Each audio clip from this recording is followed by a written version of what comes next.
Saudações a todas e todos, eu sou o professor Zé Ferreira de Linguagens e hoje eu tenho mais uma reta dica para vocês. É a transposição da voz ativa para a voz passiva analítica. Um detalhe muito importante que pode resolver a questão muito rapidamente é a contagem do número de verbos. Quando a gente vai transpor uma frase da ativa para a passiva analítica, nós somos obrigados a acrescentar um verbo auxiliar, que é o verbo ser. Portanto, isso nos leva a uma condição, sem exceções da língua portuguesa, da voz ativa para a voz passiva analítica, sempre haverá o aumento de um verbo. Então, se eu chamo de X o número de verbos da voz ativa, na voz passiva, necessariamente, o número de verbos será X mais 1 e esse verbo a mais é sempre o verbo ser.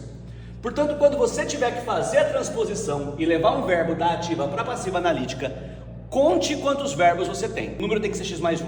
E o verbo a mais, daqueles que você já tem, é justamente o verbo ser. Eu comprei um carro, por exemplo. Se eu passo isso para a voz passiva, eu tenho um carro foi comprado por mim.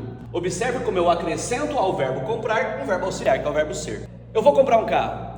Na transposição para a voz passiva analítica, eu necessariamente tenho que ter um verbo a mais.